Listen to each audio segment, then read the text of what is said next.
Hey guys, what's up? Today I have a UU match against Gengar 3000. First thing I noticed about his team was that like everything is offensive.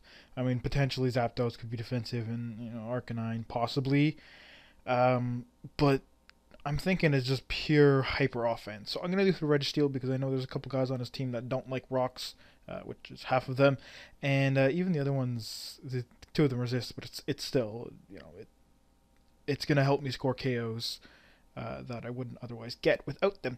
So I am going to lead with Registeel to get Stealth up. He's going to lead with Zapdos. I'm thinking it's okay unless he's like Life Orb with Heat Wave. Even then, I should be able to take it, and I probably could. But he's going to hit me with a Thunderbolt that looks like either Scarf damage or like Max Special Attack Sub Roost or something like that with leftovers. Either way, I know it's not Life Orb or Choice Specs, so that's great. I'm thinking it's Scarf. Just again, just a hunch based on his team. So I'm gonna go for Thunder Wave. I saw Pressure. I know it's safe enough. He doesn't have Lightning Rod or anything like that. And he's gonna switch to his Weavile, predicting the Seismic Toss most likely. And I am just going to paralyze that little thing, and he's not going to be able to do a whole lot for the rest of the battle. I'm gonna switch up to my Hitmontop. He's probably going to go for the Brick Break or perhaps the Low Kick here, but he's going to get paralyzed. Low Kick wouldn't have done anything because Hitmontop's pretty light. Brick Break might have done a nice little amount, but not a whole lot. So I'm going to go for the Close Combat. He is going to switch into one of his two things that resist it. Nidoking being the better option because it doesn't take quite as much damage from rocks. Actually, it takes 1/4 of them. And yeah, here I'm going to switch to my Registeel. I wasn't sure what move he'd want to go for. But Earth Power being his strongest move is clearly the best choice, and that is going to hit my Registeel super effectively. Don't really care. He did paralyze something. He did get Stealth Rocks up. He's pretty much done his job. And again, he has a special wall, so nothing else on my team can really take it. Another thing, though, that's good is I noticed that this is Scarf damage, which is a little odd. So I don't know. I mean, he could have two Scarfers, but it's just I found it weird. But again, it's possible. I mean, if you lose your first Scarfer, you have your second Scarfer on a hyper offensive team. It might work, but whatever, I'm going to go my Venomoth here. I know it can take an Earth Power, get up a Quiver Dance, outspeed him, and kill him with a Psychic. And that is exactly what I'm going to do. This Earth Power does a nice big chunk, but, it is neutral, so it's not going to kill me. And I think even if he's Life Orb, that probably wouldn't have killed me, but, that doesn't really matter because he's Scarfed. So yeah, I get my Quiver Dance up, and I am going to hit him with a Psychic, and that is going to knock him out. Despite not having stab, it is, +1, and he's poison type and super effective and all that stuff. So down goes the Nidoking. He's going to send his Arcanine. I'm thinking he's probably going to just Flare Blitz, or more likely Extreme Speed, because I do have Sleep Powder and I can just put him to sleep. And that would be bad for him. So I'm going to switch out to my Hitmontop, expecting the Extreme Speed. And I know I can take that well, and if he does want to go for anything else, I can still take it well because of the Intimidate.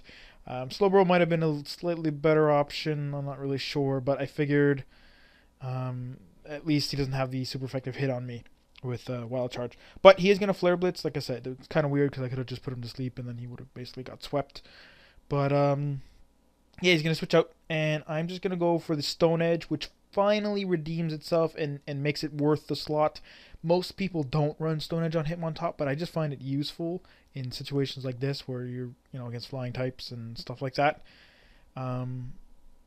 So it's just really nice. I don't Mach Punch and Sucker Punch, yeah, but it's like I don't know. It's Mach Punch really is not that strong. It does not do that much damage unless it's super effective on a defensive Hitmontop. So I don't know. Stone Edge is nice. I do get the crit. Definitely mattered, but even a Scarf Thunderbolt, I'm still going to be taking.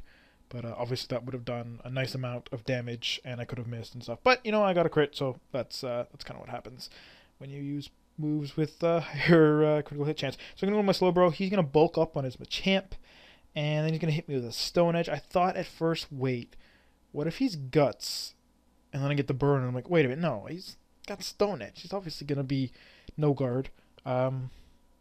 But yeah, he's gonna go for the Ice Punch here, expecting my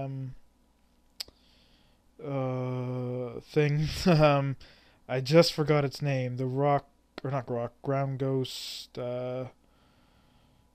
Golurk, there we go, to come in to resist the Stone Edge or be completely immune to the Dynamic Punch, but I'm just going to stay in.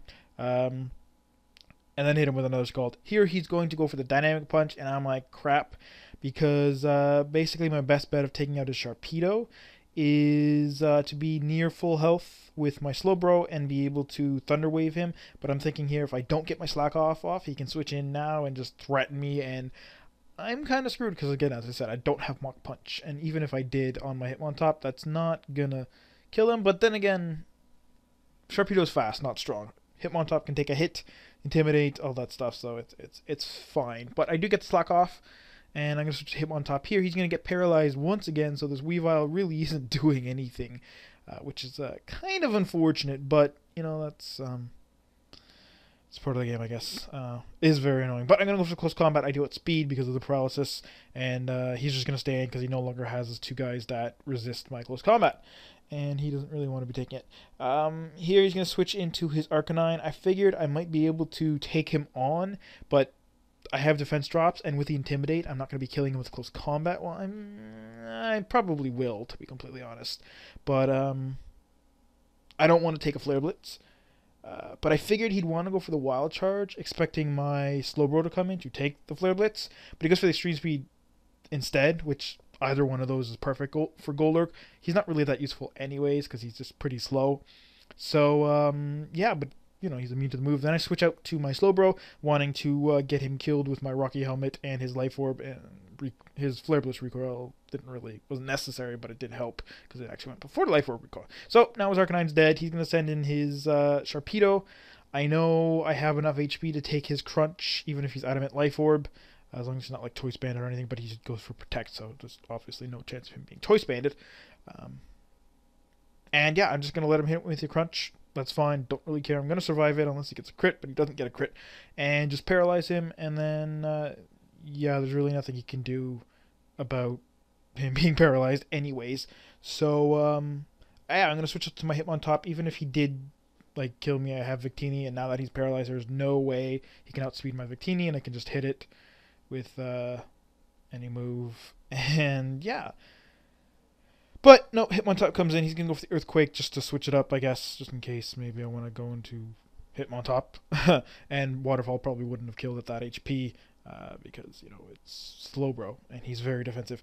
But, yeah, he's going to Protect a couple times in a row. I don't know why. Like, yeah, if he does get up to, like, +6, maybe +5, he'll outspeed me again.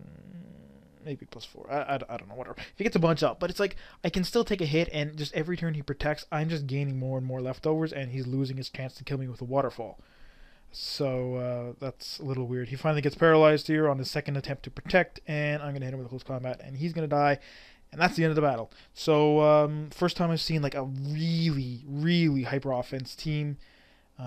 Even in OU, I don't really see them that much, but then again, I don't play OU that much. But, yeah, it was a fun battle. I'm glad I brought the walls that I brought because they ended up helping quite a lot. And, yeah, so, you know, hope you guys enjoyed. Peace out.